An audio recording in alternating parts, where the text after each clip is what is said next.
Thank you for joining us today's Chongwe podcast. My name is Henry Kawita, and today, since it is Women's Week, or let's say Women's Month, and also a month for the youths, in the studio today, I'm joined by Madam NAWA from Sopelo, and also we have a new host, a vibrant lady who is also Miss Mwelwa or Betha Mwelwa.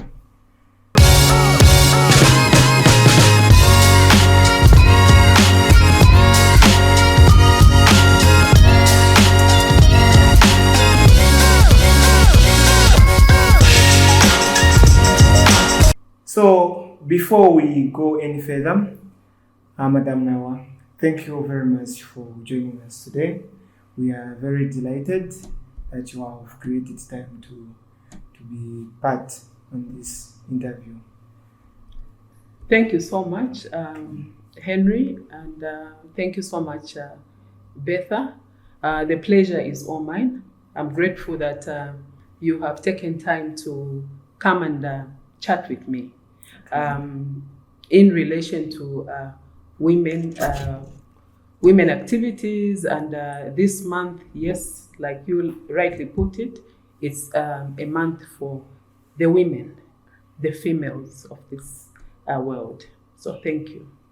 Okay, so not forgetting also, since it is a month for the youths, we decided that today Gankaru should not be on the table because I doubt if Gankaru is a youth. So, but he's in the building, he's with us.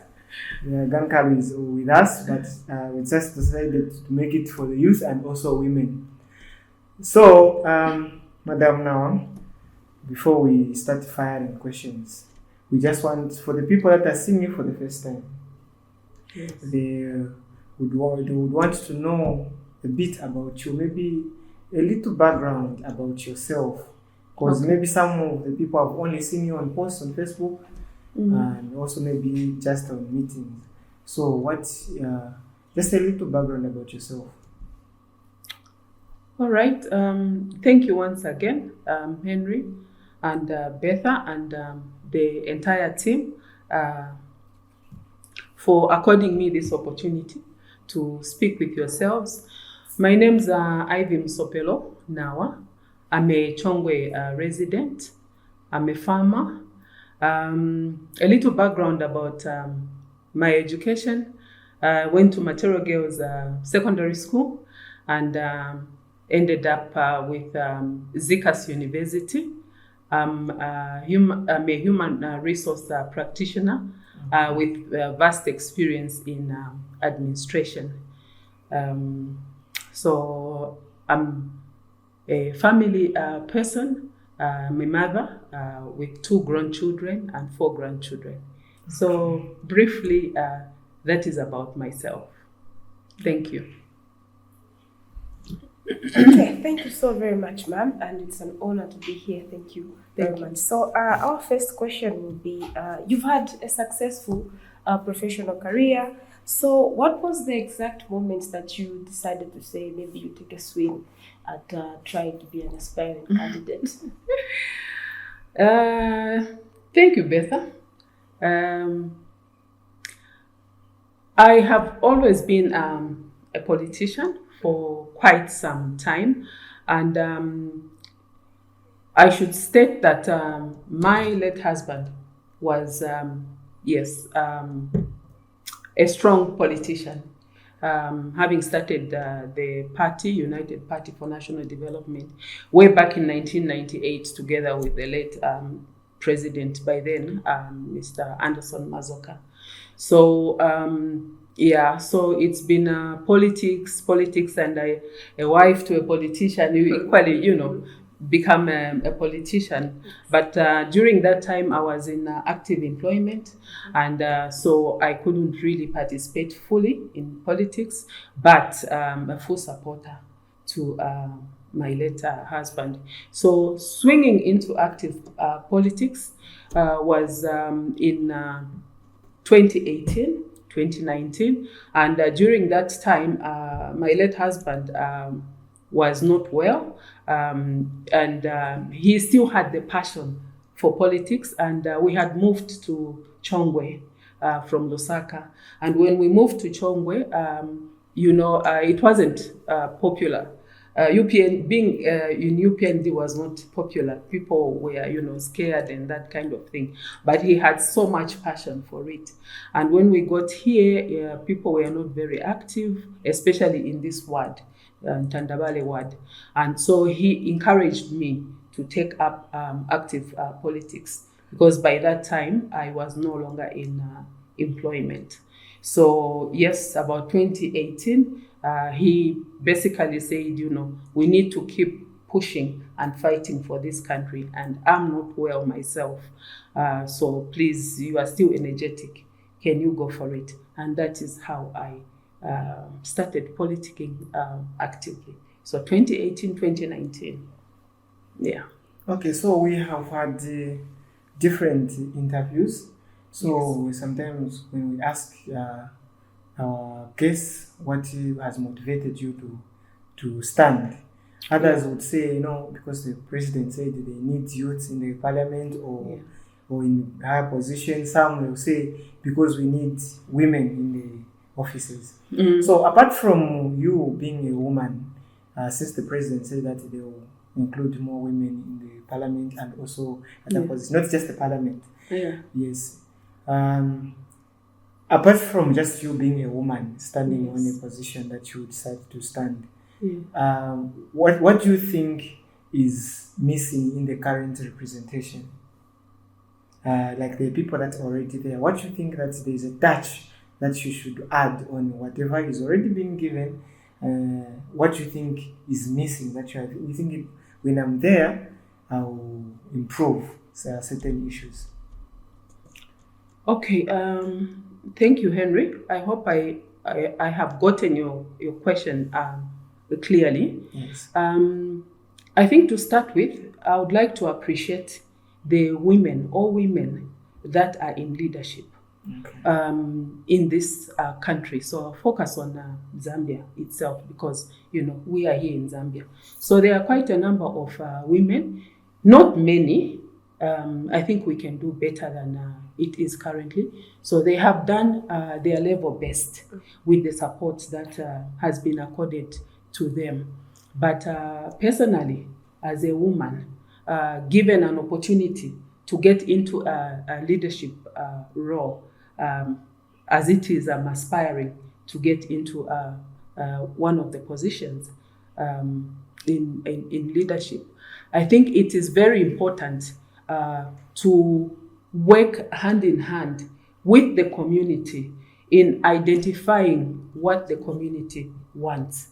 I think it's always important for whatever we need to work on, it should come from the bottom going up and not from top to the people. I should not impose on what I would like to do for the people, but I should hear from what people would like me to do for them. I think the other thing that can help us as women is getting more support from the men. I think men have been dominating for a very long time in leadership positions. I think this is just how it has been culturally and all that stuff. So we need a lot of support from men, and I should commend the current government under President Hakainde Hichilema for enacting this beautiful law that is, encouraging more women. That's going to have more women participating in leadership. I think just by that deliberate policy, this policy itself, it's going to increase the number of women that are going to participate in leadership. But not only that, I think the men themselves, they need to support us fully, because we are just, going to, to be increasing in numbers, but we need them to help us to really reach the level that is expected of us as women. Yeah, so.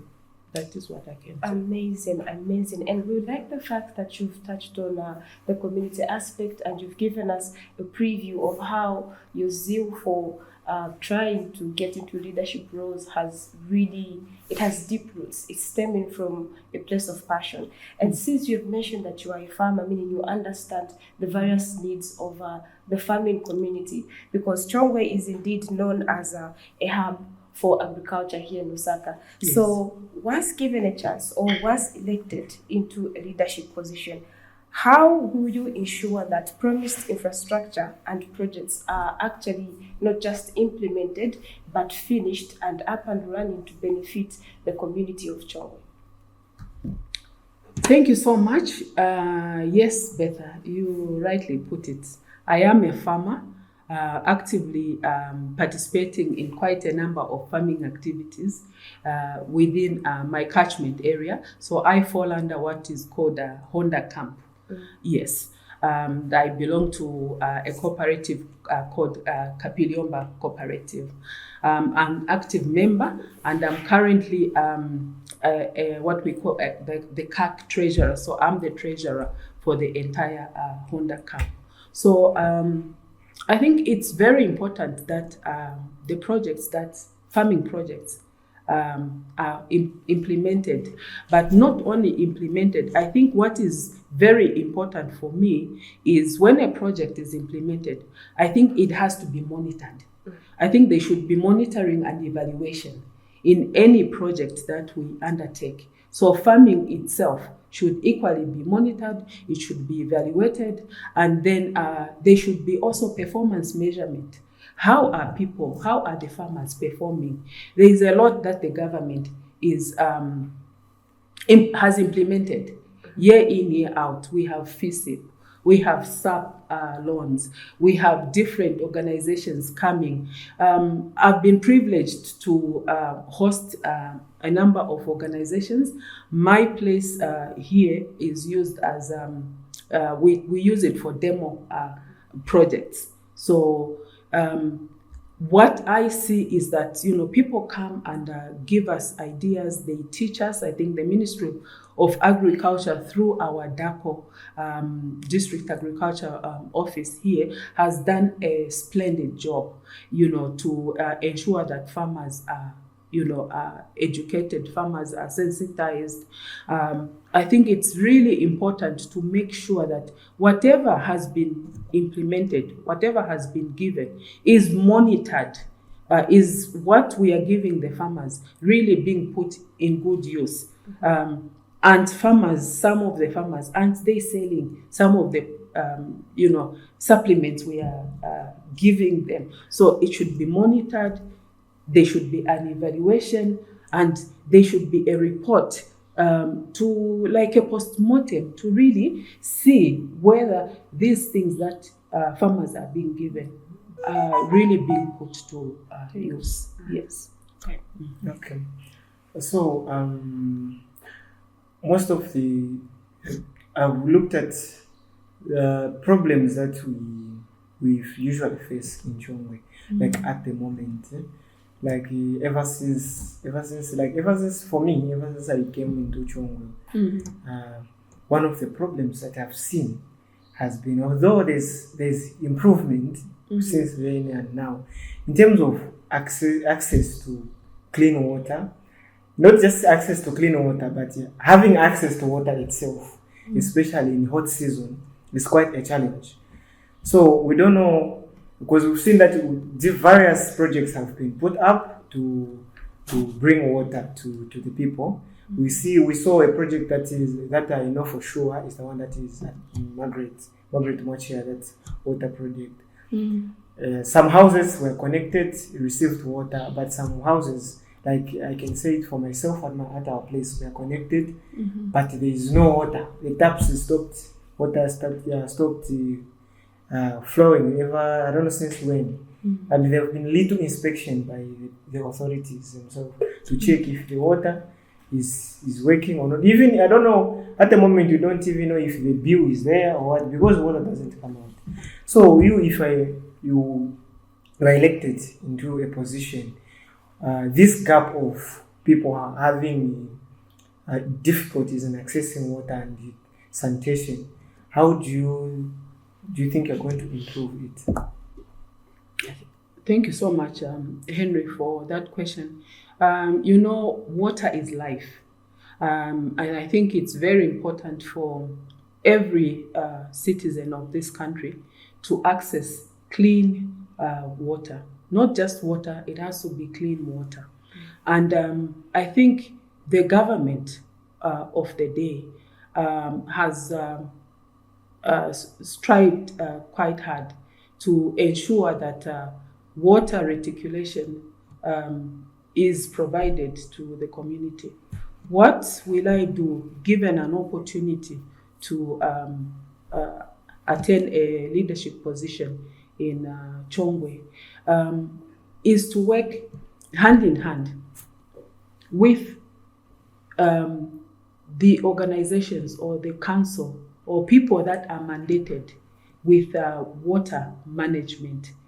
Sit down and get into detail, understand what challenges they are facing, what is causing them not to be able to ensure people are receiving clean water.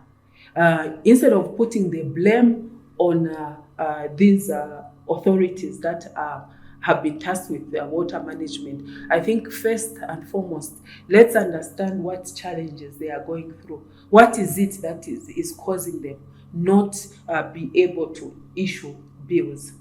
What is it that is causing them? There is infrastructure that has been, provided, but there is no water that is flowing for people to access clean water. So what is causing them to fail to ensure water is flowing and coming out so that people can access it? So I think we've got first to get to the bottom of the matter, to find the challenges that are causing, these issues, and then find solution collectively together with the communities, because it shouldn't be one-sided. It should be the authorities as well as the recipients, the people that are going to be receiving this water, working hand in hand and finding solutions, working with the traditional leaderships, the NUNAs in the respective communities, so that they give us ideas on how best we can support the communities. What alternatives, if it's not just piped water, is there anything else that can be done? Probably our focus was on piped water, and yet the communities need is something different. So use the stakeholders, engage the stakeholders so that they can be part of the solution. So that is how I'll take the approach to finding problems to some of these issues that we are experiencing. Thank you. Amazing. Speaking of alternatives and innovation, Chongwe, in terms of economic structure, is basically an agricultural hub for most parts of the country, or rather specifically Lusaka. So once elected, farmers here in Chongwe are sort of like stuck on just selling raw products. It's rare to see processed and finished products on the market done by our local farmers. So once elected, how will you help our farmers transition from producing raw goods to value addition and processing? Thank you so much, Betha. You are very right. Chongwe is or was predominantly a farming community. But I think when we look at Chongwe constituency itself, it covers also townships or locations that are in Lusaka. So it's actually a mix now. It's not just farming. Chongwe is now cosmopolitan. And yes, I totally agree with you. People are producing a lot of foodstuffs, but sometimes this food actually goes to waste. And it's something that I have experienced myself. There are times when you grow a lot of tomatoes and it's like everybody is growing tomatoes. And tomatoes don't have a long lifespan, a shelf life, sorry. Yes. So you find that instead of us processing the tomatoes, we just leave it to go to waste. So one of the things I think that we need in Chongwe is processing plants. Okay, we need companies, come up with companies that are going to help to turn our produce, our fresh produce, into processed foods. For instance, I'll give an example of tomatoes, because it's one crop that is widely grown in Chongwe. We can process tomatoes into tomato puree and package it, put it in tins, put it in plastic bags. We can have jam. We can dry the tomatoes. So we can do so much. And in so doing, we will also be creating employment. And we will also be helping the farmers ensure that whatever they produce is sold. Because there are times when people actually just throw away their produce because there's no one to buy. There's so much at Vafoshoka, Nifosho, So I think we need to have a number of companies that are going to come in and help with processing of most of our vegetables.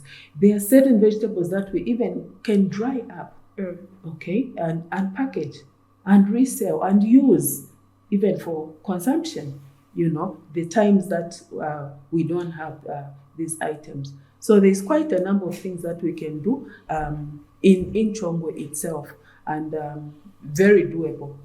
Yes, and the government is actually promoting that. So those are things that I, together with the leadership and other organizations, going to discuss and see how we can help our farmers to, appreciate and gain value from what they are doing. Yeah, okay. Thank you. Okay, so there's this say, I saw, I don't know if it was a meme or a comedy somewhere, where someone was posting the van for police, that one for CDF. Then someone was saying, the CDF I was looking for versus the one that was looking for me.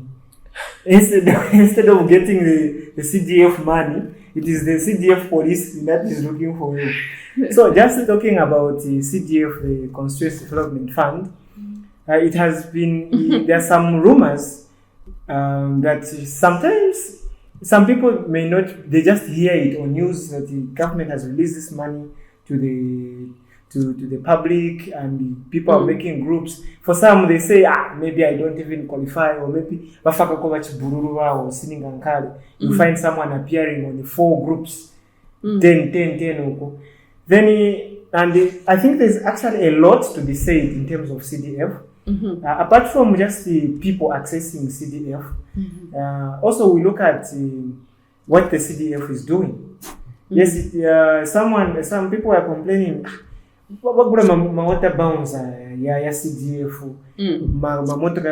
why can't they put that money to improve the roads or the water? Because there's this say, like in Chongwe, I cannot lie, they say vacanso vamatika.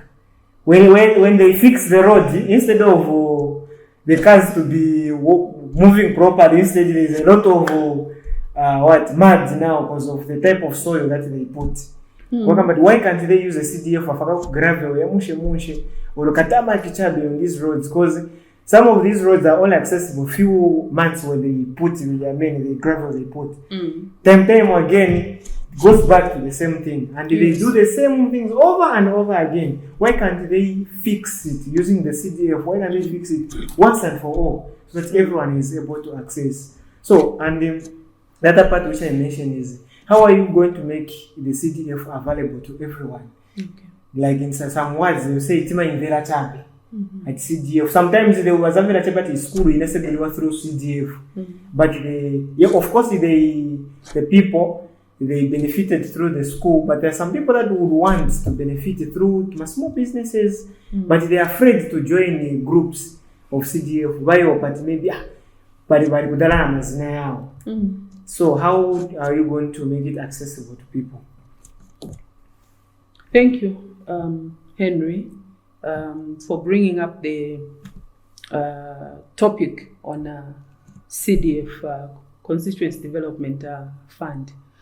I think, again, it's important that we appreciate and applaud the current government under President Hakainde Hichilema, the UPND government, our Member of Parliament, Honorable Sylvia Masebo, who have worked tirelessly together with the current mayor, Mr. Habenzu, and the 21 councillors in Chongwe constituency.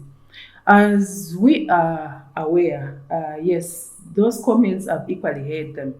I think Chongwe is amongst the constituencies that has the biggest number of wards.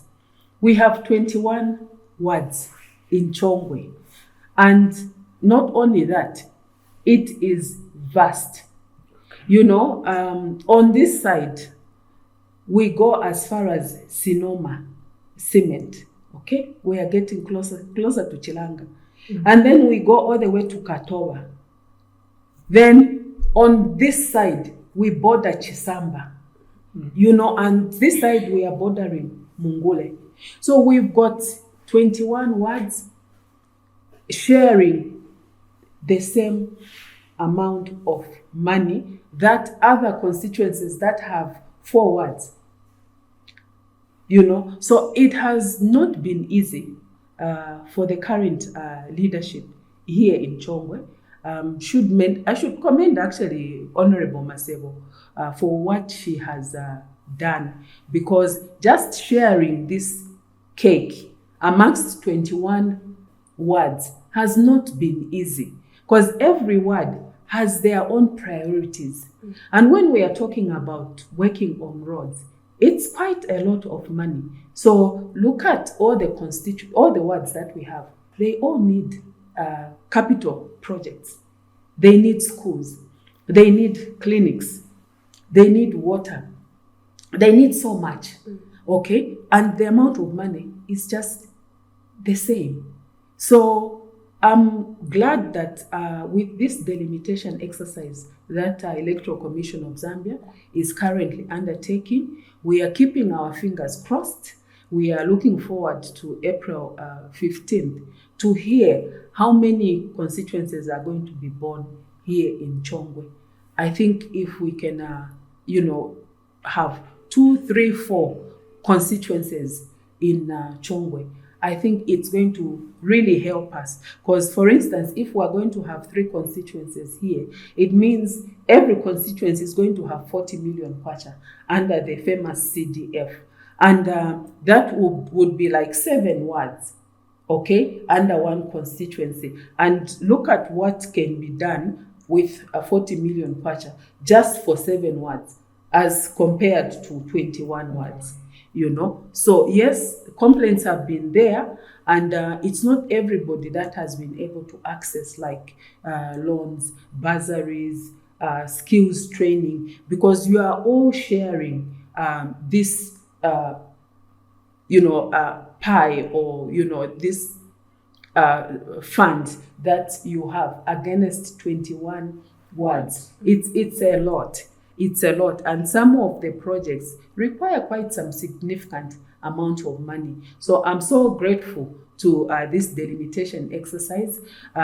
Once it goes through, and we had a beautiful meeting with ECZ sometime last month or so in Chongwe at Graka Lodge, where they came to explain, and it was very interactive because they helped us and they involved us to see, it was different scenarios. Like if we split Chongwe into 2, how many wards are we going to have in each constituency? If we did 3, if we did 4. So keeping fingers crossed, if we had 4, it would mean you have 40 million times 4 in Chongwe. That's 160 million kwacha, which can go a long way. And some of these problems actually the complaints from people are going to be reduced. Of course, people will always complain, but I think there will be a significant improvement on people that are going to be accessing bursaries, people that are going to be going for skills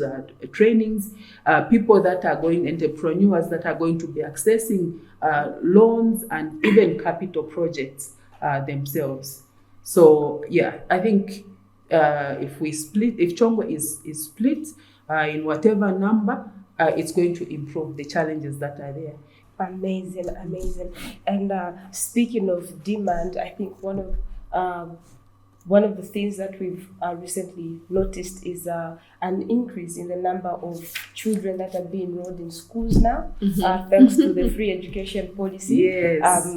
We can proudly say that we are seeing most of our young children in the community now are going to school. Even young people who probably couldn't have an opportunity to be sponsored now are able to go to school now. And it's just something beautiful to see, because now everyone sort of like has access to education. Yes. And now at the base or at the core of foundational learning is literacy and numeracy. So once elected, ma'am, how are you going to support teachers to ensure that no child is left out? We have so many areas, as you've mentioned. We have areas like Matipula, we have areas like Ingwerere, Chongwe itself. How will you ensure, and how are you going to support the teachers even in those far-flung areas to ensure that the learners are having access to education, and not just basic education, but quality education once elected in such a position? Thank you, Madam Betha. Yes, it's very important to give or provide education to every child. And I think I like what the president normally likes saying. He always likes to say education is the greatest equalizer. Yes, and I think anyone, once you are given an opportunity to go to school, you can do anything in life. You can achieve anything in life. So how are we going to help our teachers that are providing education to our learners? How are we going to help our learners also acquire quality education? Given an opportunity to get into a leadership position here in Chongwe, I think I like the aspect of decentralization. Moving, even currently, the CDF thing is all about decentralization, bringing the resources to the grassroots, bringing the money here in Chongwe itself for us as Chongwe people to manage on our own. For me, given an opportunity to get into leadership, I am going to I'm going to decentralize further, just moving it from like Chongwe CBD, taking it to the wards, okay? And by taking it to the wards, ensuring that we work hand in hand with the councillors in respective wards. The councillor's responsibility is to work with the WDCs, ward development committees in that respective ward, and identify together with the local leadership. I think it's very important for us to recognize the fact that in some of these areas in Chongwe, we have traditional leaders, our headmen, the donors. Work hand in hand with them. Identify the needs of the people at the village level, at the grassroots level. What is it that is needed? If there is no school in that particular ward, see how many schools are in there. If there is need to put in 2 schools and that 2, 3, 4 schools in that particular ward, it is the responsibility of the councillor in that ward, together with the WDC, together with the traditional leaders and the communities, respective communities, and government officials at that level to identify what is needed. Do a priority list of what we need. Because if we have more schools, it calls also for more teachers. There should be, a ratio. How many learners should a class have? So that there is more teachers. Teachers are not, being overworked. And also, as a leader, ensure that I'm working hand in hand with the Ministry of Education to ensure our teachers in the different parts of the constituency are being supported. Be an advocate of those people out there, because they will be there busy teaching. They cannot come to the offices to come and, fight for whatever is needed. So I should be the advocate for the teachers. I should be the advocate for the people that are manning health places. I should be an advocate for everybody in the respective wards that do not physically have the opportunity to come in and make follow-ups. So I'll work with the councillors and the local leadership, and I'll hold the councillors responsible. There should be performance measuring. We should measure performance of every person. And even I, myself as a leader, whatever position the government, if they, UPND feels I should, stand in this particular position, I should be held accountable. My performance should be measured by my superiors. And so even myself, if I'm working with the councillors, I should be able to measure their performance. And if somebody is not working, they should be held accountable.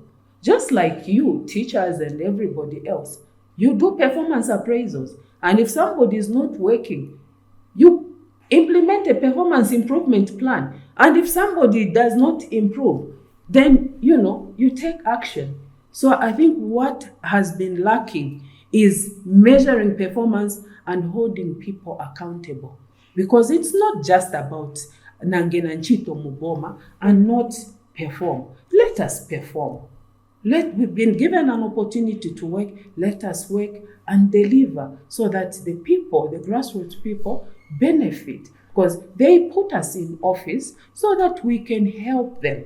So it's not just about me being in office. I am given an opportunity to serve, and I become comfortable and forget the people that put me in office. That is wrong and just unacceptable as far as I'm concerned. Thank you. All right. So there have been programs and initiatives that the current government has implemented to ensure that, as it is, you have mentioned amazing initiatives that you can put in place, say maybe doubling the numbers of teachers in classrooms. In addition to that, we've seen government signing MOUs with various organizations that are trying to incorporate digital learning into classrooms to help teachers cope up with the numbers.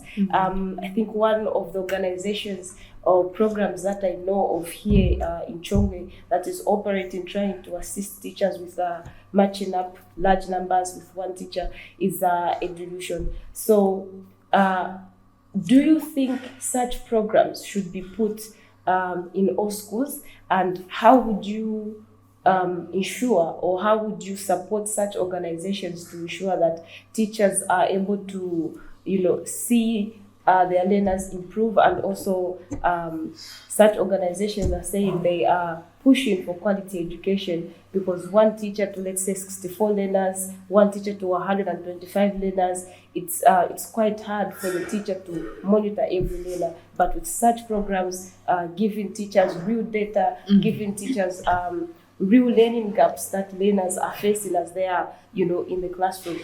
So the question is, how would you ensure that such programs like Education is spread across all schools, And how would you support such programs to ensure that indeed learning gaps are bridged and quality education is achieved by the end of the day? Thank you, Betha. What you are mentioning is something that is really good. I think everything that you've talked about is trying to ensure that our learners are getting quality education, because the numbers have really tripled ever since free education was introduced. And especially coupled with now the feeding program. Like every parent wants their child to go to school. And of course, who wouldn't, take their children to school? So such organizations are there to supplement government efforts. They are there to supplement what Ministry of Education is doing to ensure we give quality education to our learners. What will I do myself? I think to start with, given an opportunity to get into office, I first have to understand what these organizations, what is it that they are doing, what are their terms of reference, and I can only do that through the Ministry of Education, engaging the Ministry of Education, because these organizations are working with the Ministry of Education here in Chongwe. So engage the DEB's office and really understand what the terms of reference are for these organizations, see what strengths they are bringing to the education sector, and look at the weaknesses that are there, and then try and find a bridge, work together. So I think it's crossing the bridge when you get there. So I can't really offer any solutions at the moment because I don't really understand what role they are playing in helping the Ministry of Education. So given an opportunity to get into office, I will engage the Ministry of Education through the DEB's office and understand what our stakeholders, what these organizations are bringing on the table, see how we can support them and see how they can support us also. Yes, thank you. So, I think as we may talk about development and other things, one thing we have to also know that we have to recognize the presence of our traditional leaders. Yes. And also how we are going to reserve our culture. Being Chongwe, the center of, you say it's more called Soliland. We can say it's a Soliland. Yes, it is. So we have to reserve our culture, and also have to recognize the traditional leaders, because Chongwe is the home of Chieftainess Dr. Komesha Mukama II. So we have heard that there's influence from, let's say there's also influence in leadership from the traditional leadership in terms of development and also decision making. This includes in terms of infrastructure. We heard that sometimes they say no, there was supposed to be a stadium here, but it did not happen because the traditional leaders were not, they're saying, no, this is a farmland for citizens. You can't put your stadium here, you affect farmers. So if you are elected, how are you going to work together with the traditional leaders in terms of infrastructure? And also, how are you going to maintain our heritage and culture so that both culture and development go together? Thank you, Henry. If I've gotten what your question correctly, for starters, I think some of what you've raised, for me, it's hearsay. So I would not, I'm not privy to the details about how the chiefdom is managed. Okay, in as far as development is concerned. I think I can only give an opinion if I am given an opportunity to be in office. But I think it is very important for us to understand that we are in this chiefdom. We are under chieftainess Dr. Mukamambo the second. And it's very important, even the government leaders, to collaborate, work hand in hand with the chiefdom, consult, because I think the chiefdom has more information about certain areas of the chiefdom, something that I might not even know. So I cannot just go in and bring something, for instance, in Luimba, without consulting the traditional leadership, without consulting the chiefdom, because I may try to take something there that probably was tried and it never worked because of certain traditions and cultural aspects. So I think it is important to always consult, always collaborate, and I think things work out well. So for me, it's all about collaboration and not trying to impose what I think is good. Yeah. Okay, so as we close at the end of today's interview, maybe one thing, maybe we just want to ask you, to the viewers that are watching you, just tell them something that you've done for the people, maybe some of the activities that you've done for the people from ever since you decided to eye for a position. What are some of the achievements that you've done that people even if you are asking the community around, they will point at, okay, Madam NAWA did that. Okay. Some questions, when they come, you are caught off guard.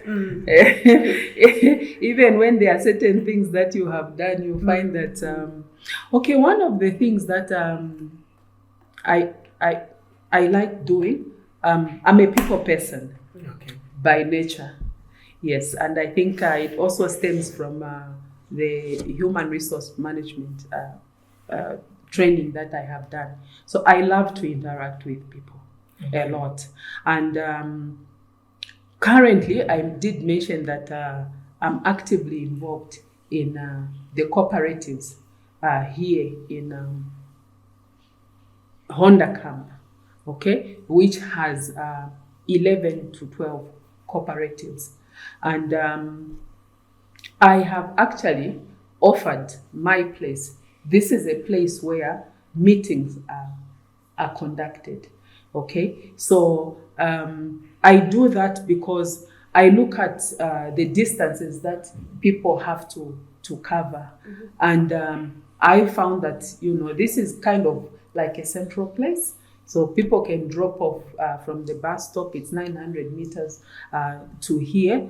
And I just feel good, to see people around here. And I'm using my place. It's one of the places that is used for demonstration purposes. So we work with different farming seed companies that come to, try their seeds here. And in so doing, I equally gain knowledge, which I also share with my women folk. I also participate in quite a number of women activities within the ward here in Tandabale ward itself. Yeah, and I'm a Christian by religion, and so I also actively participate in church activities. Yeah, so I think for now, that's what I can talk about. Yeah. Okay, truly, selfless and a service before self leader that is aspiring to lead us this season. So, ma'am, as my colleague has mentioned, we are almost closing. So, I have 2 questions for you. Okay. The first question is, when you think about Chongwe, like the whole area, you have mentioned that you've stayed, you've lived here in Chongwe for quite a number of years. So the first question is, what is your favorite spot here in Chongwe? And, and the second question is, what one word can you use to describe the spirit of a Chongwe resident? One word. One word that you can use to describe the Or a spirit of a phrase. Chongwe resident. Yes, a word or a phrase.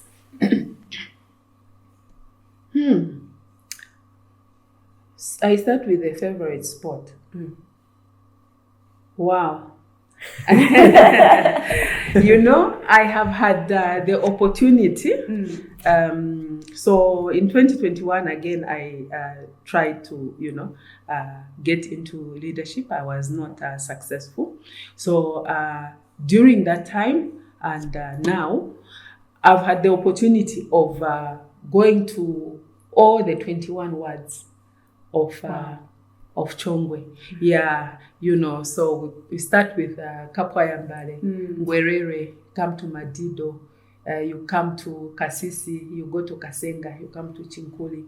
This is in Tandawale, you go to Palabana. Then we've got Njolwe, then we've got Nakatindi, we've got Nchute, we've got Katowa. We go to Lwimba, then we Malumina, Manyika, then we come to Charimbana, then Chongwe Central, we have Chainda, we have Kapete, we have Kanakantapa, we have Mulenje. Yeah, I've been to all the wards, like I understand Chongwe. And I'm very grateful to Chieftainess Dr. Mukamambo Nkomesha. In 2020, when I had a meeting with her, when I went to express my intentions of standing, she asked me if I knew Chongwe. And I told her, I cannot lie, I have not been to most places in Chongwe. She told me, better start now, because Chongwe is vast. And yes, Chongwe is vast. Favorite spot? Chongwe is beautiful. The whole Chongwe is beautiful. Believe you me, you go to just 2 days, yesterday or day before yesterday, I was in Kanakantapa. The terrain is different. The environment is different. Every place you go to is totally different. So I appreciate every part of Chongwe. Like I can be anywhere and I will love it. One word or phrase about That describes the spirit of a Chongwe resident. What can I say? Chongwe residents or a Chongwe resident, I think we a very embracing people, united people, people that love one another. I think there's just unity in Chongwe, and I think we get that from the leadership, from our Royal Highness, who has always emphasized the fact that we need to live in peace and harmony in Chongwe. And I think that has trickled down to us, the subjects of this chiefdom. Yeah. Amazing. It's not a short phrase, right? The thing is, as you were mentioning all the words, I was like, yes, that's right. That's right. That's right, our Chongwe, isn't it? Yes. Yes. We are enjoying our freedom, we are enjoying our peace. And I think God has been just so faithful, and we are grateful to God and to the Royal Highness herself. Now, I'm wondering with my colleague here, I'm actually wondering about him. Miss NAWA here has managed to mention all 21 words of Chongwe. Can you read 5? For me, since I've been in the field, looking for candidates like her to bring here, I think I can mention some that I know. no. Okay, don't read the question back to me. So as we end our today's program, just say one word that you would give to the people that are watching you, maybe remarks that you want, or people that want to support you.